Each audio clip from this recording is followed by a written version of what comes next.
write down the 10 people that you talk to the most.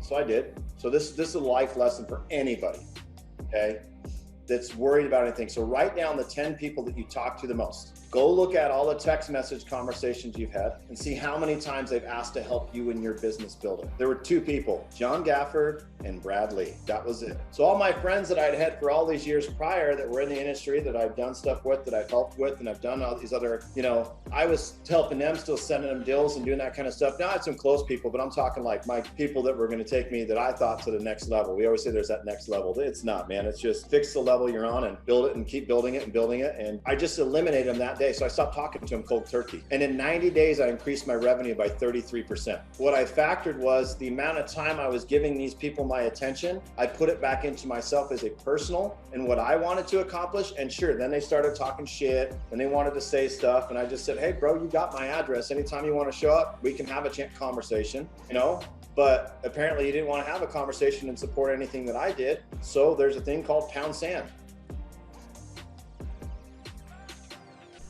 Welcome back to the Dedication to Excellence podcast. We hope you had an amazing holiday break. We took a little bit of a break ourselves, spent some time with some family, recuperate, and bring on some incredible guests that we are going to be releasing in 2021. But we wanted to finish 2020 off with a bang, so we're bringing in Jon Storey. This man is an incredible real estate professional. He coaches real estate agents to bring their business to the next level. So whether you are in real estate or not, stay tuned into this episode. There are some incredible nuggets to take away. If you are in real estate, don't take my word for it. His success stories speak for themselves. This man is a real estate master. If you want to take your business to the next level, make sure to reach out to him, slide into his DMs. But without further ado, let's get started and bring 2020 to a close with none other than Jon Storey. Let's get it. So we are back in the building with another episode of the Dedication to Excellence podcast. I am your host, Eugene Tamampos, alongside my brother, my right-hand man, my co-host, Dustin Reyna. Happy Thursday, sir. How you feeling? I'm feeling good, man. From just talking to just a second ago, looks like my Thursday's going a lot better than our guest over here. I've only had a couple poopy diapers to change, but I'm good. It's always a good day when you only had a couple poopy diapers, right? Good shit. So for those of you listening for the first time, the purpose of this show is to not just inspire and motivate, but to give you real actionable steps and operational strategies from high achievers who have done the things we'll be discussing with them. Because once you are excited, folks, you actually got to go out there and do some shit. So for today's episode, we have the man when it comes to all things real estate coaching, having helped literally thousands of real estate agents across the country develop revenue generating systems. So we're excited to get into some of his strategies. We got Jon Storey on the line. Welcome to the Dedication to Excellence podcast, brother. What's up, man? Happy to be here. Happy to have you, my man. So we'll just dive right in. We would love to learn about your background first and foremost. So take us back to the beginning of the story. No pun intended. Is that right? I've never heard that before. Story.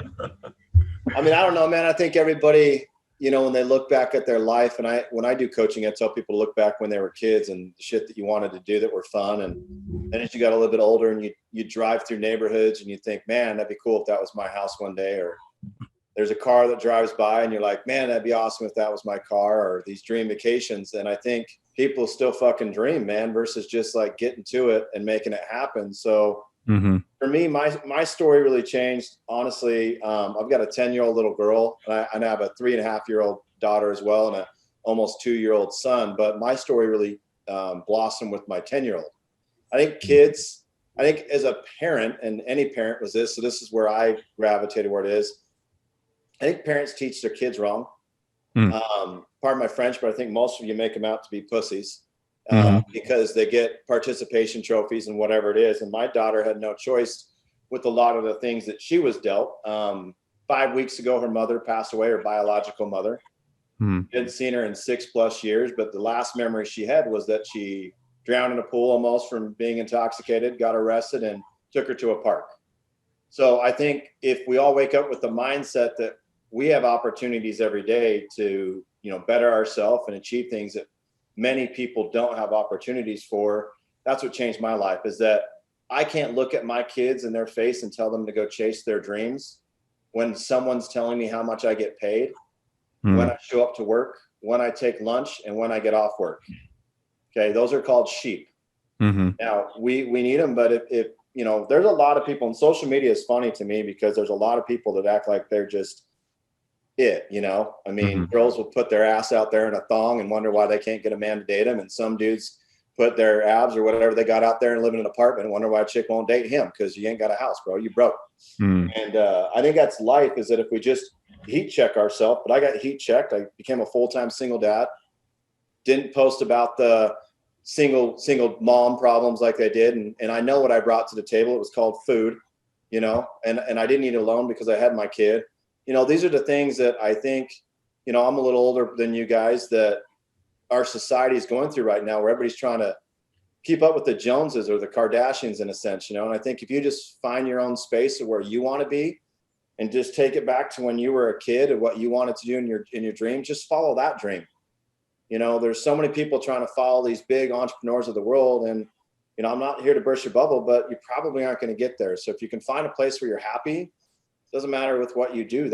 I think that's the win of the day. When most people, you know, celebrate on the weekends for what? Your ass got to go back to work on Monday, and you're getting paid the same fucking money. So change it.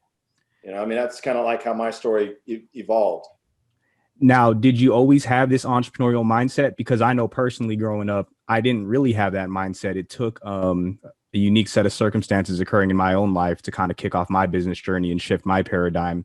Can you think back to a time in your upbringing that you kind of had this mental shift that you wanted to go out there and pursue your dreams and not be a sheep?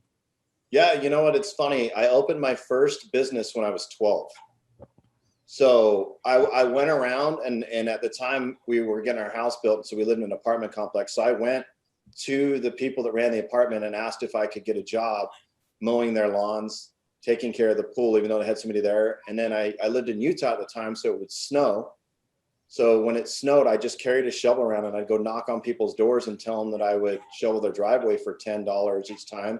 Well, then I picked up clients. So every time it snowed, I showed up there. Well, then they started having me understanding that I could mow the lawn, then I could, you know, do things. And I don't think most kids are, I've never seen a kid ever knock on my door in my entire life asking if he could, you know, do yard or pull weeds or whatever. I mean, these kids are in there playing Xboxes, and I'm that 12-year-old, you know, shoveling snow because I want to make money. And, you know, at the time, my biological mother and my stepdad at the time, they're not married anymore. They did well, you know, they were millionaires, but I had the mindset that if, you know, I can do this now at a young age, it's going to set it there. And then, you know, you transition. I wanted to be a sports therapist. And then as I got older, I'm like, dude, I don't want to work for anybody else. Like, I want to do my own thing, and kind of built my own thing. And you ruffle feathers, you know, you're doing a good job. Okay. When people either like you or they don't. And the people that don't like you are the haters because they can't accomplish the shit that you did. That's what I would tell anybody. But I don't know. I mean, you could start today to be an entrepreneur. I don't think it really determines on the age. It's just what your passion is, man. And I see that being one of the biggest things that stops people is this fear of what other people think and being disliked. But the tone I'm getting from you is you just genuinely don't give a fuck what other people think. I don't, man. Yeah, can you speak to that a little bit? I mean, for the person who's overly concerned about what others think and they're letting that insecurity stop them from even getting started, what would you say to that person?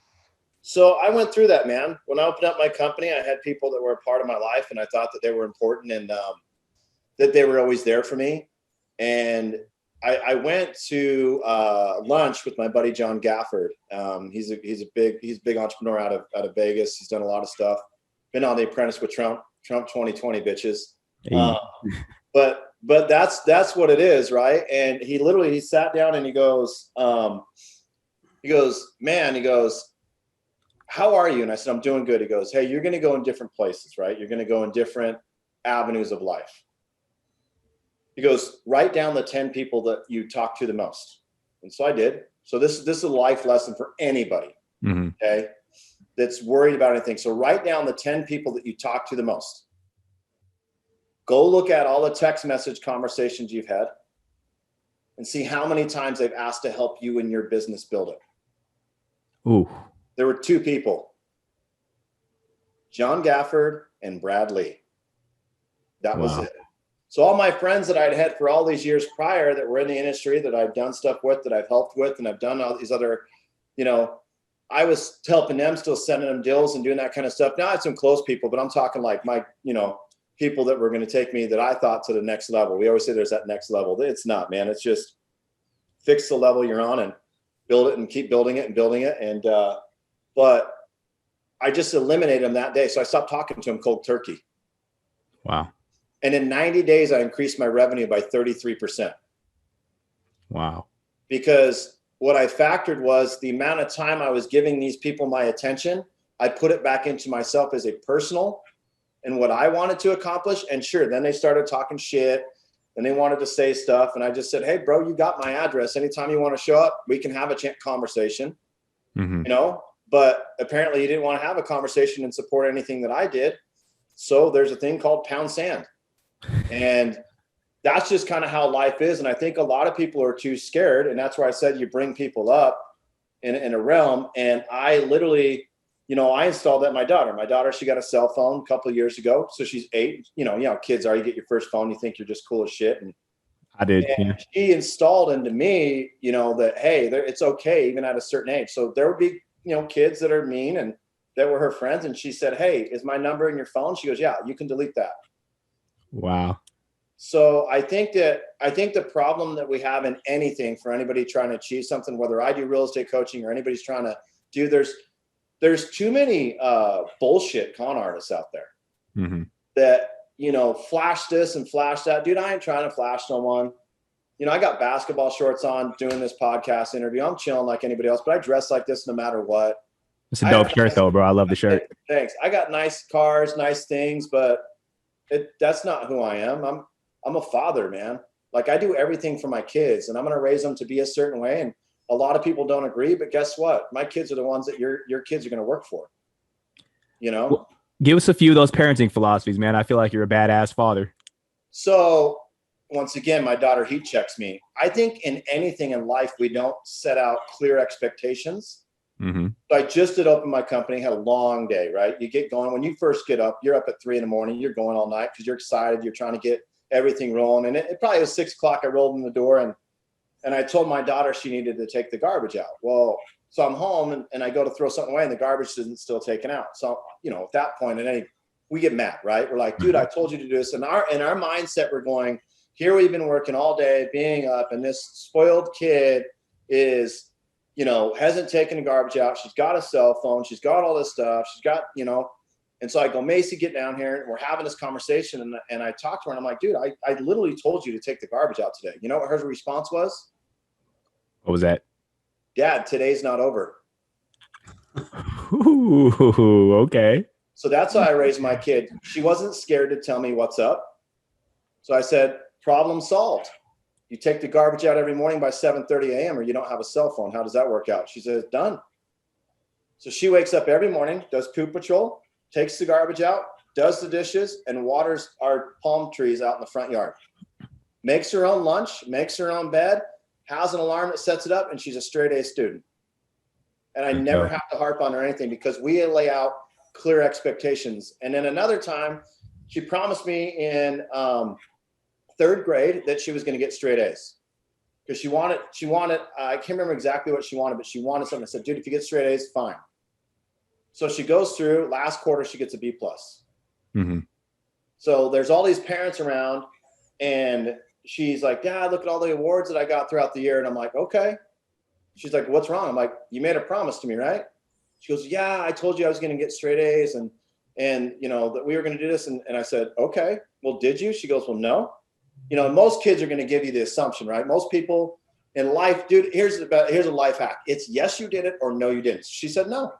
I said, okay, well, you don't get what you wanted and you carry my last name. So when you make me a promise like that, I'm not proud of you. Am I proud that you did well and you did better than most kids that age? Absolutely, I am.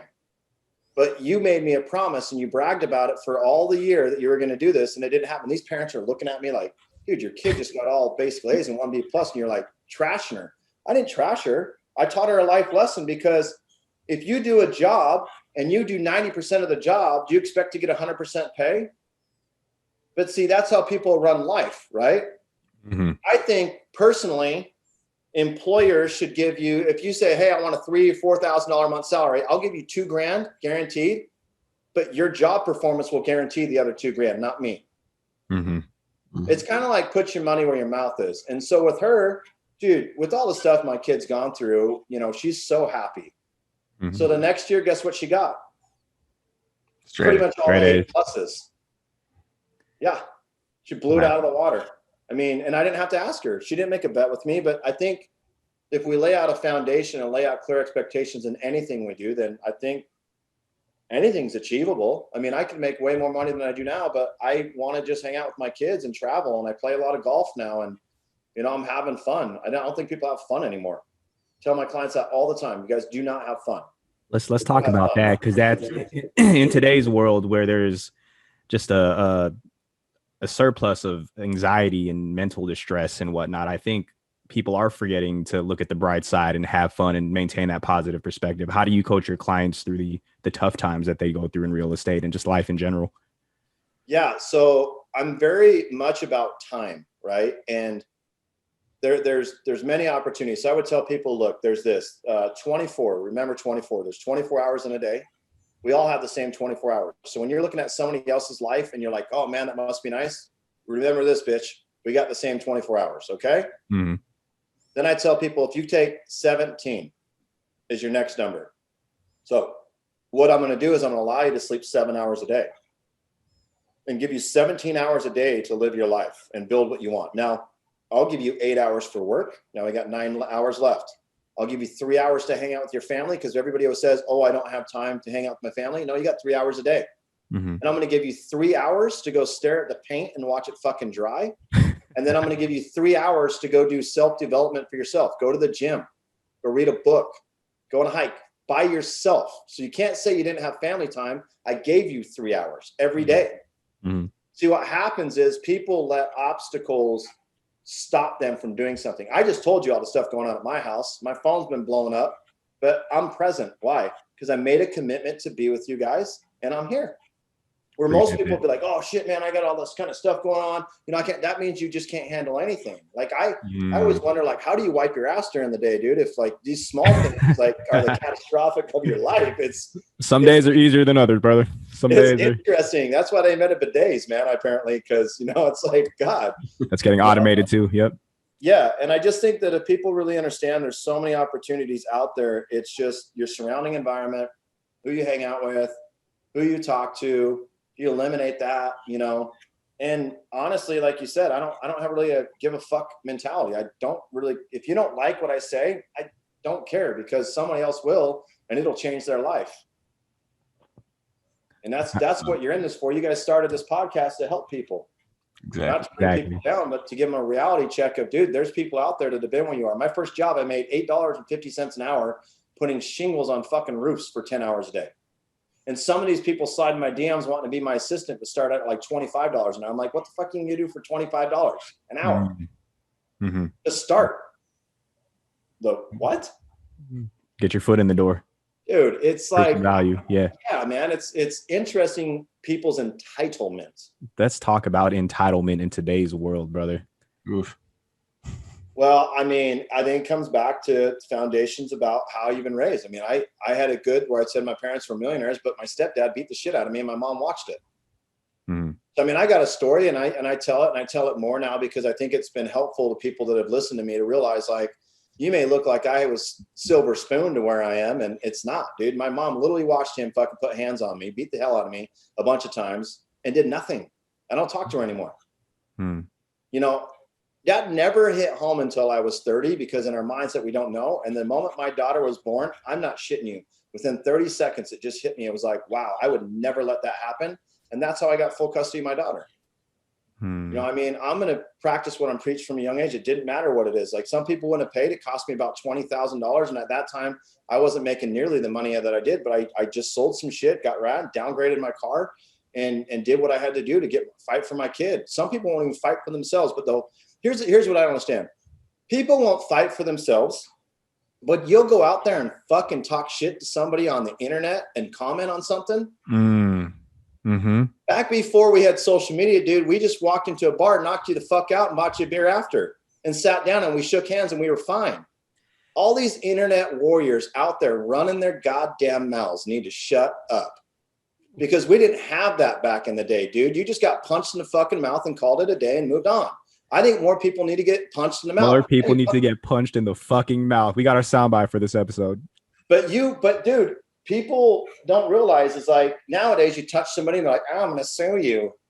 For what? Right. That I taught you? You're the one, you know what I mean? It's like, pick your battles, and instead of taking the time to go comment and like bash someone, dude, why don't you look in the mirror and be like, shit, man, maybe I got some things I need to fix.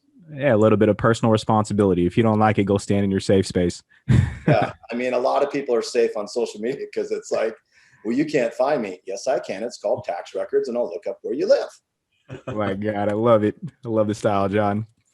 So to maybe shift gears here a little bit. So let's talk about how you got into the real estate world, where you've really planted your flag and made your mark. So you started off running your businesses as a kid. You had these jobs where you're doing roofs for $8 an hour, you said. At what point did you decide you wanted to make your mark in real estate? So I was going to school to be a respiratory therapist. I was in the medical field, shifted away from that. My mom, she was a realtor for forever. And I started building houses too when I was 12. Had my first tool belt and stuff like that. And then I found out how much they were going to get paid. And I had 2 semesters left, and I quit college.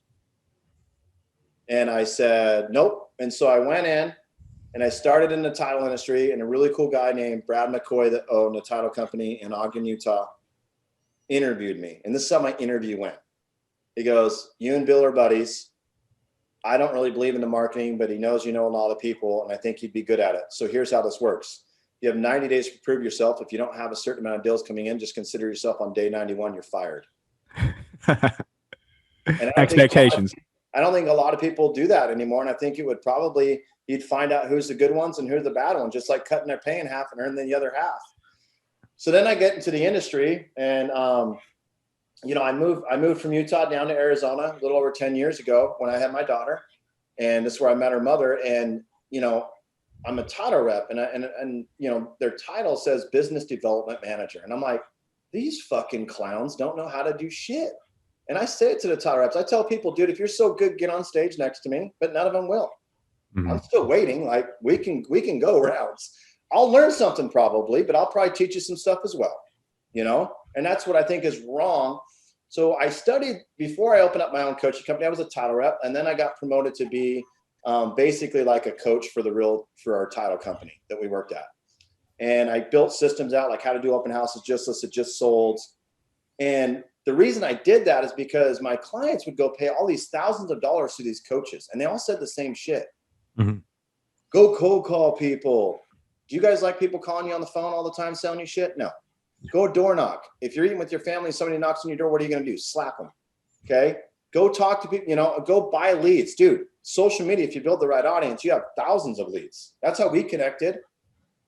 Mm-hmm. Right. And it's not hard, but what I found is that these coaches didn't explain it in detail exactly how to do it, like how to set up your social media correctly, to have the correct layout so people actually know that you're a professional.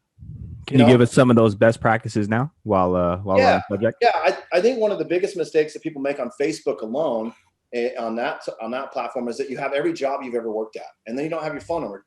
Keep current with just the job you're at right now, because if they show you've had 8 different jobs in the last 8 years, what does that show people? Instability. That's exactly right. And most people will be like, hey, reach out to me if you want any more. Well, how do I get a hold of you? I don't have your phone number. And then most of you guys are all private, and a lot of you guys post some stupid shit, and you're trying to be like this top dog. And then you go to Instagram, and I call that the Insta famous platform. Where I've done it all. So I did everything that you could do good and wrong on Instagram. I did the surveys where you could have likes on your shit. I did it to where I did the campaigns where I could add followers to show people that I didn't do it right. And I said, if you just build out an organic platform on Instagram, then you're more successful. And with certain businesses, when you're selling product, yes, that is a great platform for that. But a lot of people will have thousands and thousands of followers and get like 40 likes. I know a guy that's got 107,000 followers and he gets 30 likes. That means you bought all your shit. Well, I know Instagram now shuts off most of your audience now because of everything that goes on. But that platform, if you own a business, just have one page for it. Okay. Put your business information in there, But you guys, for social media, if you guys are selling a product, you're selling a service, you're selling coaching, whatever it is, the stories are how you make your money. Not posting about buy this product, buy this shit, look at this gallon jug, look at this can of Red Bull that I'm drinking right now and I'm a product liaison. And I think a lot of people, you know, you become like these ambassadors is what they call them. Mm-hmm. Yeah. Okay, so here's the interpretation of an ambassador. That means you're their bitch, okay? Because you don't own the company. They're paying you pennies on the dollar to use your platform to go sell a product. If you're as good, and you guys know this, you know how many people that are ambassadors think they're just the cat's meow, right? Oh, And yeah. you're just like, dude, really? You have a discount code. Relax. Right. You have a discount code to a company that you don't own. Right. Mhm. So if you guys are listening, unless you own the company, I always tell people it's called STFU. If you don't know what those 4 letters mean, you might want to look it up. And We'll put it in the show notes. and that's where I found, like, I literally one day, so with the real estate, and that is the nugget is most people would never do this. So I had like over a $25,000 a month salary. My Mercedes paid for, my health insurance paid for, phone paid for, living a life, dude. I mean, $300K. People thought I was crazy, right? I mean, you don't think about how many people you just know personally that make $300K without a college degree, right? So, but here's the kicker. My wife was 3 months away from having my son. And I walked in and quit. Lovely. Most people would be too scared because, oh, we'll wait till after I have, you know, my son, and then I'll start it. And that'll give me 90 days to build out everything that I need. You hear all the excuses come, right, with all the people. Sure. And then I'm going to have it. And then it's just going to be ready to launch, and I'll be good, and I'll be focused, and I'll have this. And the way I looked at it, I'm like, that's 90 fucking days I can't get back in my life for building something that I want to do to chase my dreams. So for 90 days, I'm going to allow somebody to still dictate the shit that I do? Nope. I'm out. And this was the transition from the title company to your coaching company? Yeah. So I did the same thing in title, but then I built my coaching platform, and it's on Brad's platform now, Lightspeed. But what I did is, instead of just like telling clients, this is what I did in my business, I have videos broke down for everything on how to build out your Facebook, YouTube, LinkedIn, how to market, how to do traditional marketing, how to do traditional farming, how to close people, how to sell, how to track your numbers.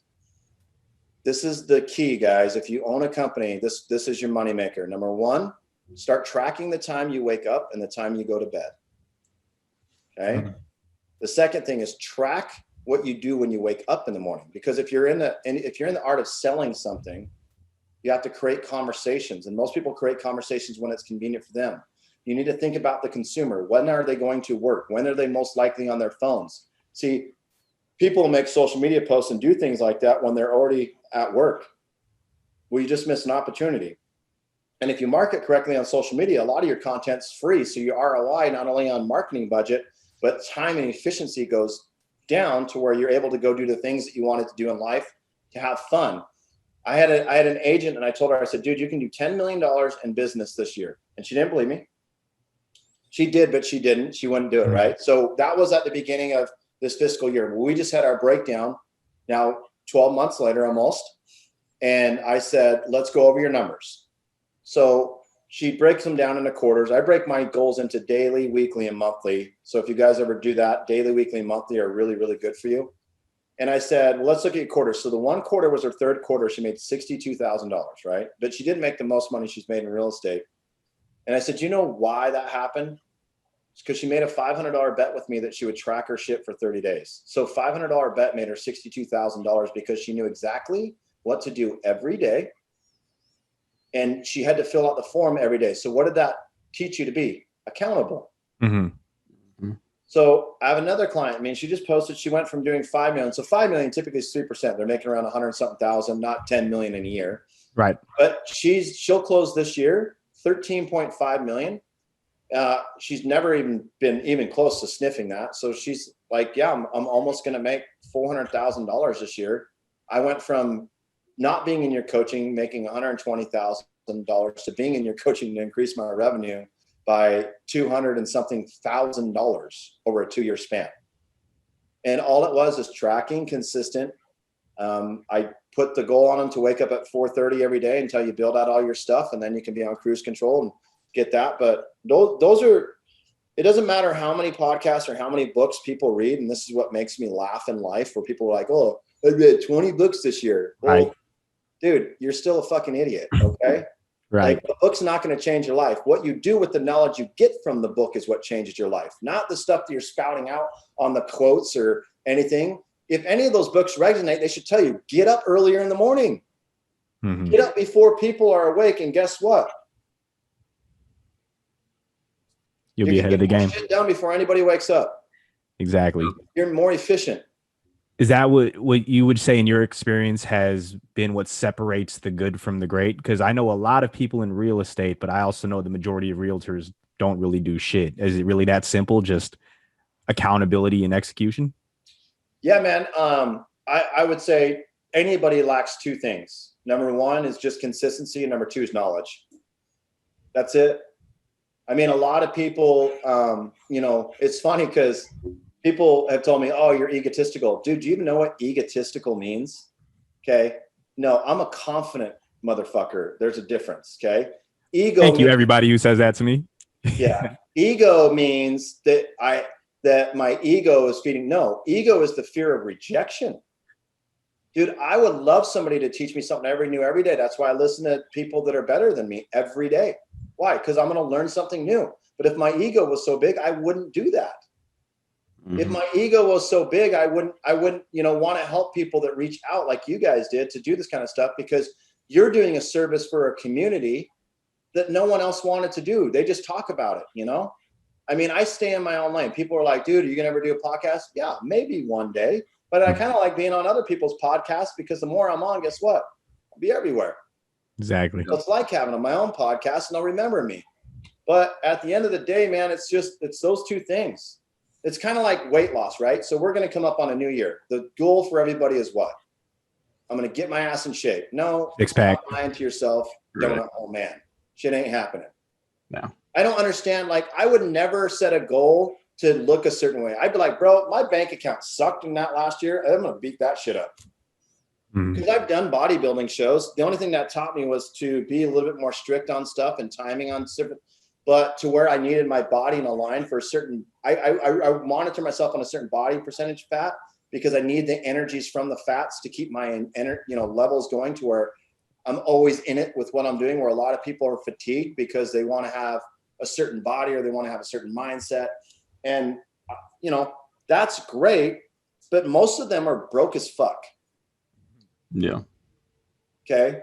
The people that have a balance of life, that do the fun things that they like to do and take care of their body, are the rich millionaires. Yes.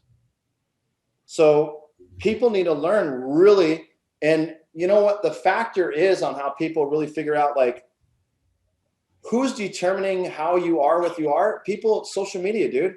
Social media fills everybody's confidence. You post a photo, you get these thousands of likes, or, oh my God, you look so good. I'm like, dude, I look at it now. I'm like, how many hours did you waste at the gym and didn't do shit for you in your career? Because abs go away. What do you think? You're going to be 50 in your thong posting your shit out there, girls? Okay. That was my goal.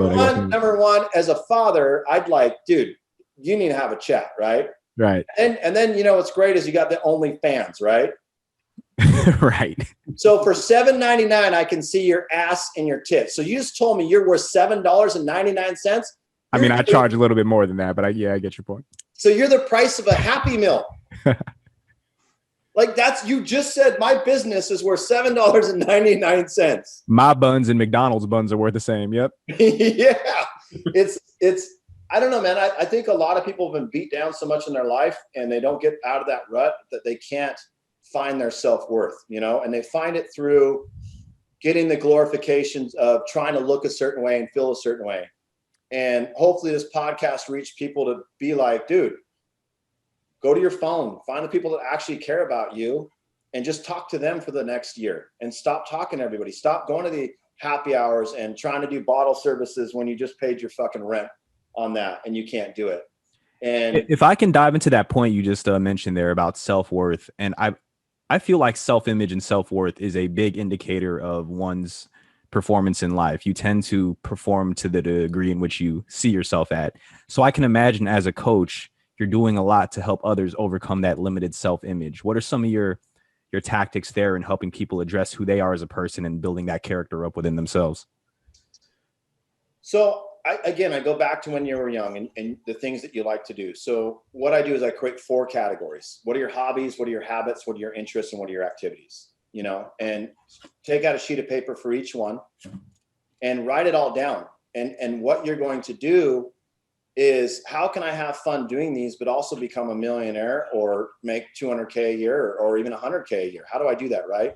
But how do I do it to where people aren't stealing basically my thunder? Right. Because we'll do things, and sure, you may, I'm passionate about golf. I play with a bunch of guys that are way better than me. I mean, I have like a 3-4 handicap right now, which in most cases is really good at golf, but I get my ass handed to me when I go play with these other guys because they're zeros or +2s, so they're going to beat me. But that was my motivation, but they never belittle you. So I think if you find your hobbies, habits, activities, and interests and do them with a better circle, I think your possibilities of achieving that goal are going to be greater versus a lot of people, they go to the gym. And I always use that as an example because many millions and millions of people do this. And a lot of people are scared to go to the gym because of the way they look right now. They might be out of shape. They might be whatever. And then they don't know how to work out correctly. Well, guys, there's a million fitness coaches out there, but get the right one that fits your needs and go from it. I think people don't want to be successful because they won't hire coaches. I hire coaches. I spent tens and hundreds of thousands of dollars on coaching, right? But I think that people don't understand that if you just break down the 4 key principles about how life really is, your hobbies, habits, interests, and activities, what we do is we allow work to dictate all those hobbies, habits, interests, and activities. So here's another numerical thing that people don't understand. How many of you guys see that people complain about that they don't get enough vacation time or any of that stuff that work the 9 to 5? Everybody. Yeah. Okay. Now, typically people at a 9 to 5 work 5 days a week, right? Okay, so that's 2 days left over. What's 2 times 52 weeks? 104 days. So your job gave you 3.5 months off. Yep. But people never figure it that way. When somebody's like, I made XYZ money, and no, you made XYZ money in 8 months. Wow. You had 4 months of an opportunity to do something to better yourself. See, I'm very statistical and analytic about everything that I do with my time. I never used to be that way. And then just being home and having, with the pandemic stuff that happened or whatever, it slowed me down, but I was able to pivot my business, still doing extremely well.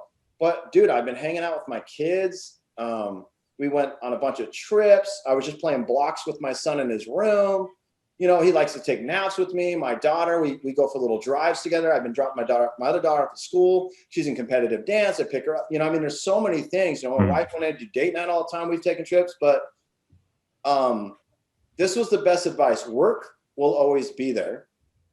Life moments that you always wanted to do as a kid won't. So pick one. Build a life build your work around your life. Don't build your work around the lifestyle that you want. Build the lifestyle and find the means or the job that you have to do that you're passionate about. Because there's a lot of people we know that are passionate about things, right?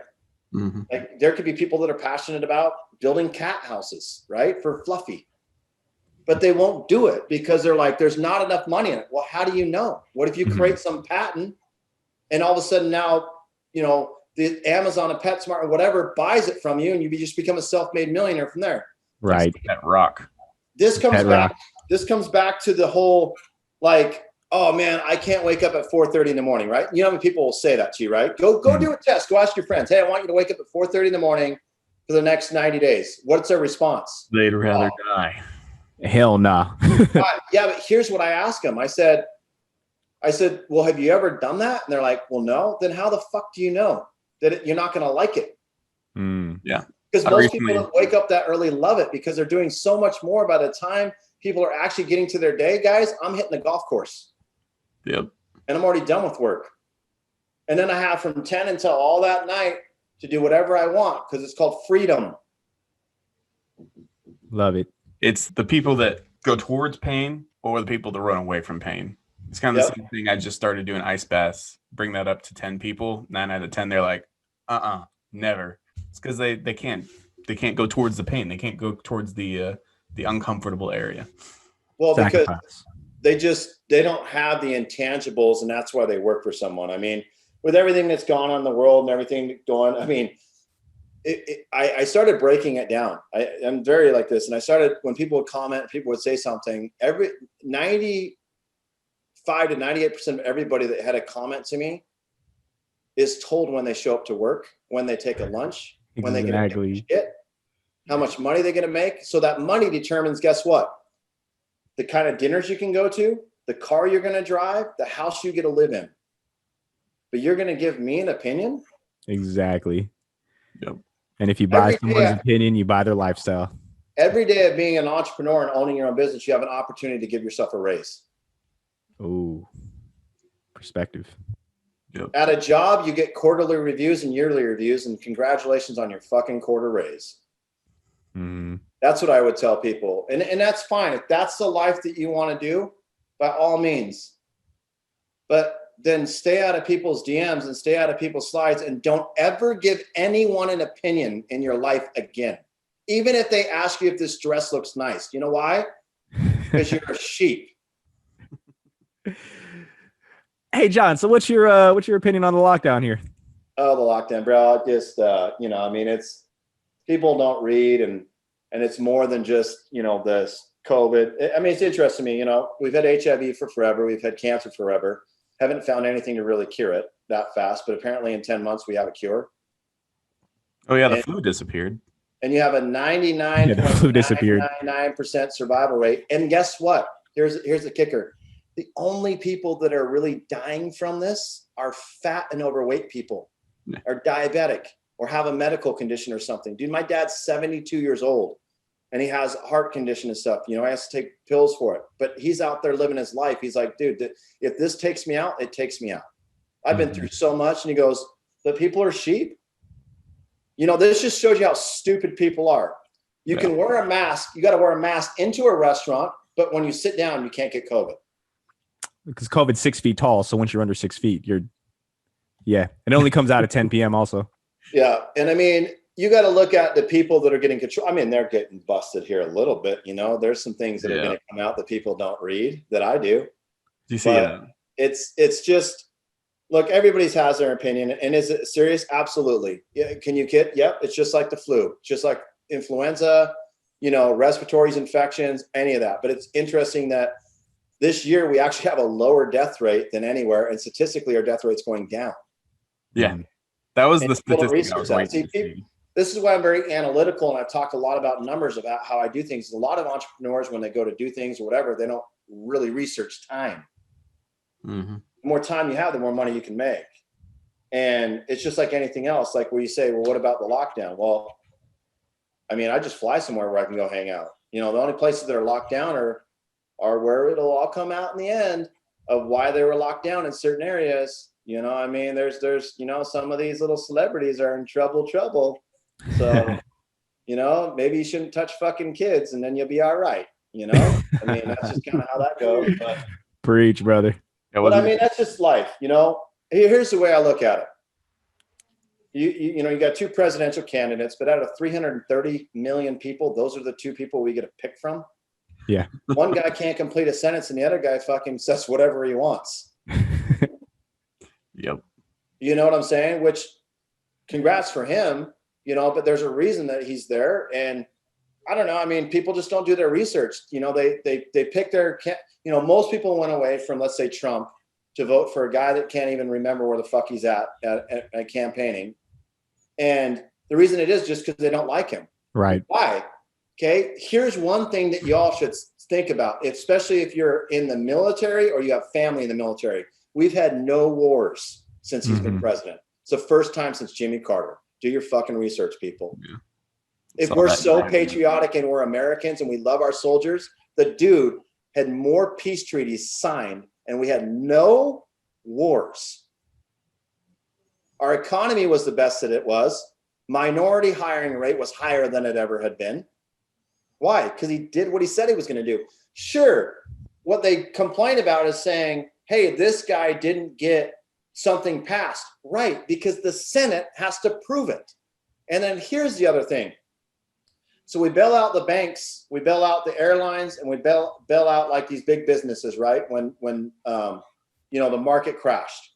But yet our tax-paying money, so they're getting $500 billion, whatever it is. We get $1,200. I mean, I didn't get one because I make way more than that, but that's what you're going to give to the American people. And then you get Pelosi that goes and gets her hair done bitching about helping people. Right.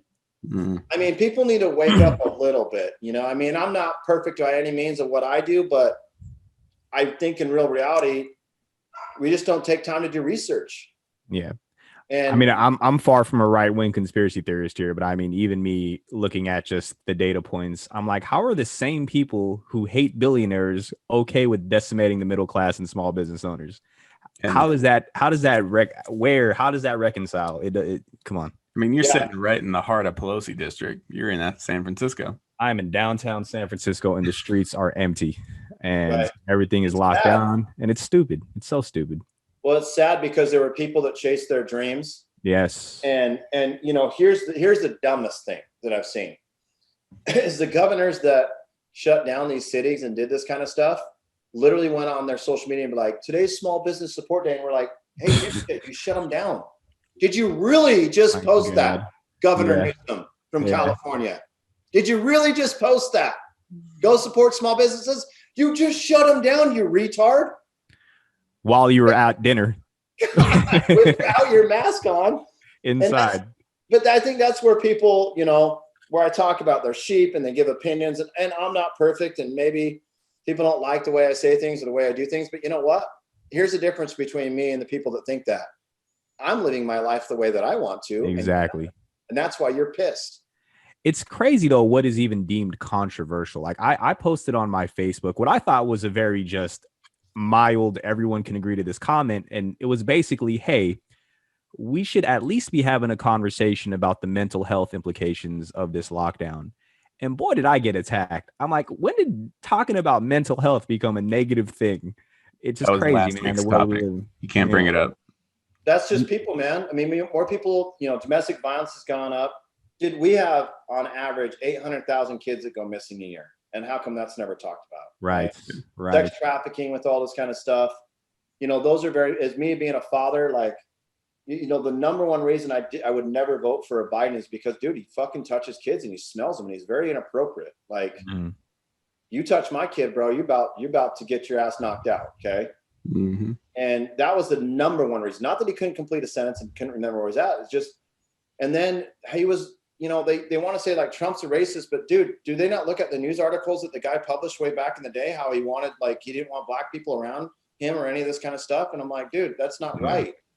I don't care if you're black, blue, orange, purple, brown, you bleed like I do, you breathe like I do, and you have a brain and you're a person to me. And that's what matters. Mm-hmm.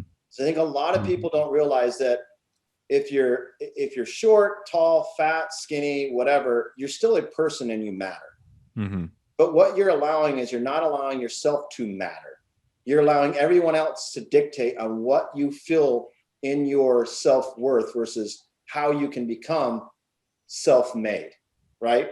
So the people that are self-made, they didn't listen to the people that were stereotyping them on how to be a certain way. They molded the creation and they did what I did, the technique, because I was that way for 37 years of my life. Mm-hmm.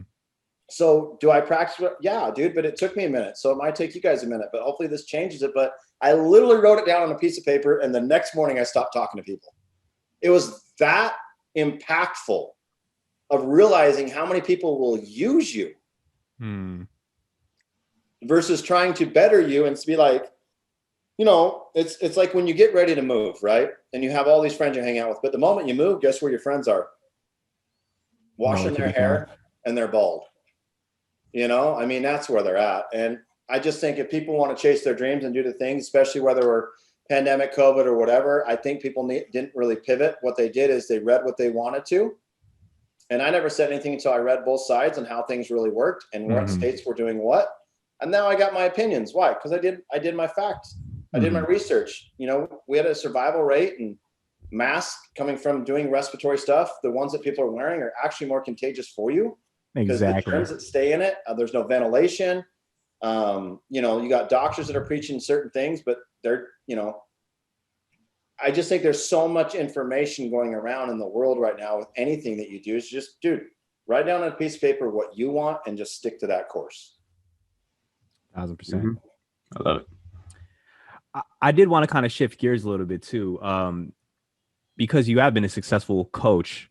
We'll leave the politics aside now. I just wanted to make sure we touched upon that because I felt like you had some great opinions there.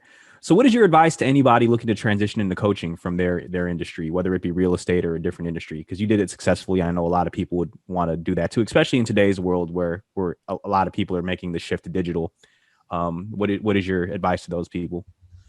I mean, it was for me, you study your competition, right? So you study the top people and kind of how they do stuff a little bit. And I studied some of them. And what I found was the flaw was they didn't really have a training system, and it was all repetitive. Everyone was getting the same, you know, you weren't teaching them to go build it out your way. You were teaching them to build it your way. And the other thing is people, to be successful when they're building a coaching platform, you know, it doesn't happen overnight, but when your clients ask you a question, write that down, because that's the training they want. And see, what people will cater to is what I found is that, you know, in my industry, you know, there's the top 10% of realtors that do very well, but there's the 80 that really are wanting to get to the top 20, but they can't afford it at the moment. So I made my coaching affordable. I built it on a platform, Lightspeed VT with Brad Lee stuff. And I made it to where I built out a system that has every video and how to do everything step by step. And I made it an affordable, like a gym membership. Why? Because if I can help more people be passionate about what they want to do, they're going to be my free marketing. So the other thing in building a successful coaching company is you need to say, how can I have 100 marketers for free? Oh, there's my nugget. Hold on, let me write that down. How do I get 100 people to market for me for free? So if you get 100 clients and you're good at what you do and you bring value and you have a brand, they're going to talk about you all day long and build your net worth without you even trying to do anything. Now, if you look like the next coach of the next coach, where we talked about the people that are full of shit, then you're going to fail. But if you just learn to build the people that are building you, versus what happens is people get there and then they're like, look at me, man. I made my moves. Look at me. If you want to be me, it's like, no, bro, I want to be all your clients, because those are the people that made you who you are, not you. Because without them, you don't have the Ferraris or the houses or the shit. So stop focusing on yourself and focus on that. Like, I won some award, some magazine award about top real estate coach here. And I don't care, because my clients are the ones that are awesome.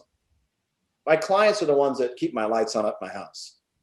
Not me, not how much effort I put into. You just write down and you find out how many foot soldiers you can get with the company you're building. They're going to market to you for free. And there's $1 million company just like that. It's the easiest way. There's no rocket science to it. And then every time you get a question, write it down and make training on it. Write a book on it. Write notes on it. That's it. It's not rocket science. And what I found is that most real estate coaches don't do that. What they're trying to do is teach you how much money you can spend to make money. Because if you do more volume, there's a lot of $20 million producers in our real estate industry, which typically they should be making anywhere from $500,000 to $600,000 a year, right? Most of them make barely 200 something thousand. Why? Because they're spending so much money to get that revenue. Their numbers are not true. So you help really drive that organic acquisition as opposed to paid acquisition. Absolutely, man. If you build the right audience. So think about this, guys. When I say foot soldiers, right? So anytime you sign a client, this is the nugget, right? Anytime you sign a client, remember, they know 5 people that you don't. So if you onboard them correctly and you ask for a referral up front without asking for a referral, guess what? They're more likely to give you a referral. But instead, what are some of those best practices on asking for referrals in the manner you just suggested? Like, onboard them, get to know them, ask questions, be like, hey, I'm just filling out this questionnaire survey about you. You know, I just want to know what your hobbies, habits, what's your favorite color, what's your favorite drink, especially this in the real estate community. And I just want to do this because, you know, if you send me a referral, I want to be able to get you a cool gift. So automatically they're just going to the gift, but they're going, shit, man, if he gives me something for free, I'm going to give you this, right? And think about this. How many people go into these sweepstakes to win something or get a free giveaway or whatever it is, and they're tagging people all over social media? People love free stuff. So if you install into it, hey, I want you to get you a really cool gift. If you get me a referral, then guess what they're going to think right away? So your initial contact, you ask for a referral. You talk nothing about your business, but I want a referral and I want to get to know you. Smooth, brother. I love it. So basically you're saying be valuable to other people and their needs. Right. Yeah. Man. Be a servant to them, man, in a sense. Serve your people right. You know, we're in the service industry, no matter what way it is. It's like when somebody brings you a beer, they bring you a beer. You thank them, you know? Mm-hmm. You know, it's like anything. I think a lot of people are not appreciative anymore. You know, a lot of people don't say thank you. That is true. And please, a lot of kids that don't. Entitlement attitude again, sticking its ugly head up. Well, I look at it and I look at it and I say, man, I said, all these people that look at stuff and the way that they're raising their kids and the way that they're doing things is they're raising little assholes. You know, I'll tell you the story, right? It's my daughter's first day. And it's funny how this always happens with my kid, right? She teaches me so many life lessons. Kids are so amazing for you, right? You don't need a book. Just listen to your kids. Okay? Have a kid. Yeah. I'm slacking. So it's her first day. She wants to ride the bus because her friends are riding the bus. And she gets on there. She doesn't know the seating or whatever people sit. So she's on her way home from school and some fucking kid grabs her by the backpack and rips her out. So imagine how that went. She comes home crying. So now get this, guys. So this is good, right? I'm 6'1", about 220 something pounds, pretty lean. About to go to the gym. So I walk up to the bus, you know, might not be, but I'm all tatted up and stuff. And I'm a big dude. Yeah. I got a workout stringer on. I walk up and I'm like, which one of you fucking kids touched my daughter? And parents were sitting there. I'm like, I don't really care who's listening to me or not.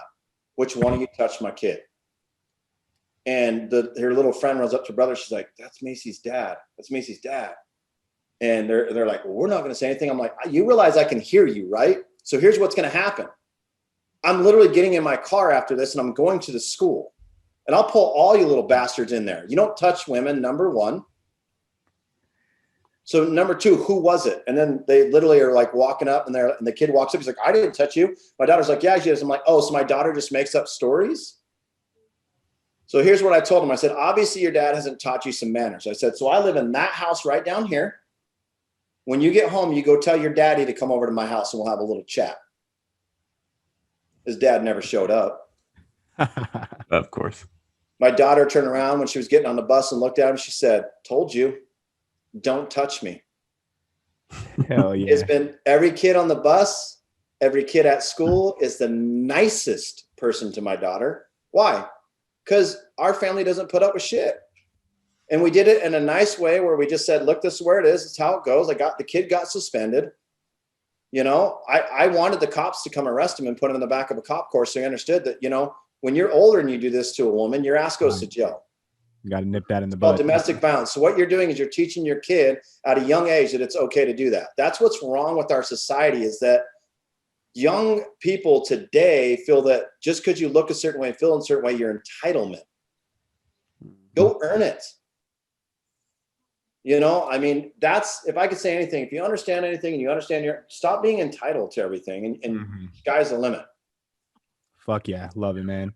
So you're starting off as a real estate coach, but eventually you're going to launch your parenting coaching sessions too. And I definitely can't wait because I think that's what the country needs, brother. So we're coming up on time here. And, you know, I know a lot of people these days don't say thank you, but I'm not one of them. So we definitely want to thank you for being here. And we'll go ahead and just start bringing it home now. We got a couple rapid fire questions that we're going to launch at you. And then we have our signature closing question, if you don't mind. So Dustin, as the chief quick fire question asker, bro, that's on you. Thanks, brother. So I love that you don't take any crap. You instill that in your family and your kids, and that's something I've got a 3-month-old, and so that's something I'm going to go all at for as well. How has that worked to help you in business? I know that you're probably very selective with the people that you work with. You know, not just everybody coming in. You got to know that somebody is actually going to go through and do the work. So how do you put that into your business in your vetting process when you have people come through? I think in anything, if you're building out, I mean, mine's a little bit different. It's a subscription, but if I do my personal one-on-ones, it's quite a bit more. Mm-hmm. And you just find out what your business plan is. And if you ask them just 3 questions, you know, like, what's your routine? What do you do when you wake up? What are your goals? You know, where do you like, what's the full outcome of this, of why you want to hire me? It's a process of elimination. You can get through that real quick, because there's a lot of people that say they want to do it, but don't waste your time. But also put a cap. So like my one-on-ones, I charge more, quite a bit more, but I have a cap. Why? So then they know that there's only a you know, really selective group that gets the opportunity to do this. And I think if you do that with anything, so you're very selective with your time, like when you go, you know, if you get your haircut a certain time of the week, or, you know, you have friend time, or, you know, whatever you're doing, be selective. If you learn to be selective with your time, because like I talked about the 24 hours, dude, you can achieve a lot of things, but you'll be happy because you're deciding on what you do throughout your day versus someone else deciding that.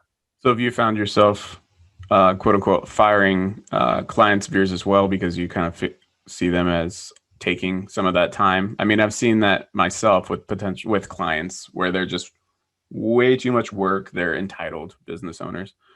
Yes. So that's where you got to find out what you're going to charge them up front to know that. So the people that are going to pay, so 2-3 times it. You know, when I first thought it was going to be this, and now it's 4 times that amount right now. And only a certain amount of people want to do it, but then everybody else now sees all the success. So then when they see the success, right? So start small. So I started with only coaching like 4 individuals. Now I'm up to 15. But what I did is I let their success dictate on what the next pay level was going to be. So see, what happens is people say, oh, I need all these clients. No, you need quality at the beginning, not quantity. Because quantity will make your business go down, because if you have too many people that aren't doing what you're supposed to do, they're going to be your 100-foot soldiers that are talking shit. Versus if you've got a good nest egg, but what you're going to do is you're going to learn from these people right away. So then the next group of 4 that you bring in, let's say you charge 1,000. Well, the next ones are going to pay 1,300. Then the next ones are going to pay 1,600. Then the next ones are going to pay 2,000. Awesome. And that's how you do it. And then what you say to keep someone motivated is, if you leave and you come back, you will pay now the new price. So you always have to scale your company too. See what happens with people with subscriptions. When I started, it was 100. Now it's $149.99. Sometimes I roll discounts where it's a little bit more, but I say in everything, if you leave and come back, you will pay the new price. So you have to have something that's sustainable to where it's not breaking the bank, but to where it's very, very affordable, but there's so much value. And, you know, people always say that they leave because of time or whatever. And I laugh, because I'm just like, dude, I pulled your numbers. You barely made like 30 grand this year. I don't know what the hell you're doing, but it's not hard to make a couple $100,000 selling real estate. But I think that, you can do well. I mean, in anything, you've got it. People just want, the problem with people today is they're very impatient. And sometimes you've got to be patient for the long term of what you're building, depending on the business, is what I would say. You know, if it's a restaurant, obviously you need clients right away. So how do you get them in right away? Discount, happy hours, things like that, right? You want to get people their ass in the seats. Then you slowly increase the menu prices by 10, 15 cents, 20 cents. So it's not like, oh shit, this meal was last week was $8. Now it's 14. What the hell? No, went from 8 to 8.50. Yeah. But if you run your analytics and you know your statistics and your charting stuff to know these are the top 3 selling items, those are the ones that you nickel and pinch and move up, not the other ones. Because see, what happens is people will do these fire sales where like, oh, I'm giving 99% off on this deal. Well, why the hell did you price it so high in the beginning anyways? Yeah. And this is for fitness. If you got fitness people listening to this, you guys are probably one of the dumbest people I've ever seen in my life, because you guys will be like, here's my 12-week transformation coaching session. So dude, you just told them you only need them for 12 weeks. Oh shit.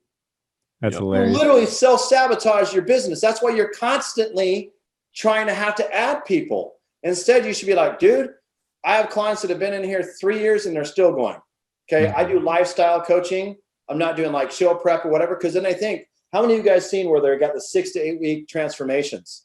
A 21-day belly blast, you know, just Yeah. So you only get a client for 21 days and they cancel all old because school. they feel that they learned everything in 21 days. Right. Yeah. That's hilarious. See, that's a self-sabotaging. So we gotta slow down and realize, sure, that they have a lot of subscriptions, also, but how many people quit? What's your retention? So that's the next thing would be retention rate. Mhm. Why did they leave? So I already know what the retention rate is on a lot of stuff with me and why they leave. Number one, they can't afford it. Number two, they say they don't have time. I call bullshit on both. Mhm. It's because you didn't want to put in the work. So don't be surprised when your client goes somewhere else. So basically what I'm hearing is whether it's in business or whether you're evaluating these stupid ass lockdowns, rely on the data. Yeah, I mean, I would give you this is probably one of the best advice. No matter what product you sell, people buy that product every day, right? Mm-hmm. So there's 365 days a year. So if you aren't selling your product every day, guess what? You didn't do it right. Mm. You should mathematically have at least a minimum of 365 clients. Mm-hmm. Statistically, on my social media, how I translate from my Facebook is that if I have 4,000 friends, which I'm just above there, 10% of the audience, which I'm building out, which is realtors, but when I factor it, I really only have about 2,800 realtors to 2,900 realtors. The rest are just friends, consumers. So of a 10%, I should have 280 clients, because 1 out of every 10, if they're following you correctly, liking what they see, they'll sign up. It's a statistic, right? Mm-hmm. But obviously I did it right because I have over 400 plus. Now I've coached thousands through that have come and gone and quit, right? But you have it there. But that's where you guys need to really understand is it's what your audience is, what your product you're trying to sell, but what statistically. It's always 10%. 1 out of every 10 people need what you have. It's all a numbers game. I love how you break that down. So I'll bring it home. You know, we want to be cognizant of your time as well. Those non-refundable minutes. Being the Dedication to Excellence podcast, we do like to end with one signature question. So through your process, through the life that you've lived, through all the experiences you have and what you've learned, the people that you've coached, in your own words, what does it mean to live a life in dedication to excellence? Freedom. Yes. Freedom. Because guess what? There's nothing better than freedom. And a lot of people say financial freedom. No. Freedom with what I do is amazing, because guess what? When I make the mistake, it's on me. I'm not blaming anybody else. But also, it is so rewarding that no one is fucking telling me what to do, because I am an HR logistical nightmare, because I'm going to tell you where to shit and how to go. So freedom. If anybody can understand the self-gratification of something, it's freedom. When people get their paycheck every 2 weeks or whatever it is, they feel good about it, right? Oh, you look at how many hours you worked and how much you got paid. That's not freedom. Mm-hmm. No. That's called being told that you're someone's, however you want to say it. I have freedom, dude. Freedom. I love it. I control my 24 hours. No one else. That is the best. I don't care if there's people. Here's what you'll find out, and this is what I really studied. This is a great question, though. I know a lot of people that make millions and millions and millions of dollars a month and millions and millions and millions of dollars a year, and they're miserable. You know why? They don't have freedom. Mm-hmm. Their clients are dictating everything they do. I don't. I tell them when I'm available, and that's what has to work around their schedule. That's why I only do 15 personal coaching clients. Fuck yeah. And the rest of them are, you know, I can do webinars all the time in my group, and I put them in a catalyst thing, but freedom, dude. If you find freedom, you'll be, my bank account may not be as big as some people, but guess what? I'm no one's bitch. Yeah. I am no one's bitch. A life in dedication to excellence means being no one's bitch. I think we can go ahead and leave it right there. Jon Storey, thank you so much for your time, brother. It was an absolute pleasure getting to know you. Where can the audience follow you and stay tapped in with your work? Just follow me on, any platform. My name's Jon Storey, Jon Storey. I'm the one with the good-looking kids and hot wife. I'm just happy to be there, part of the tribe. The one with the good-looking kids, hot wife, not giving a fuck. That's right. We like it. Well, I appreciate you, brother. Thank you so much for being here. Hopefully, if you're listening and you got tons of value out of this, I know I did. I was sitting here with my notepad taking notes on these knowledge bombs you were dropping. So, hey, that being said, on behalf of my co-host Dustin and I, we appreciate everyone who's been listening, leaving us reviews, telling their friends about us. We've been on a fucking tear lately, and we don't plan on slowing down. So with that, everyone stay blessed, go out there, take some action, and and we will catch you on the next episode. Stay blessed. Peace.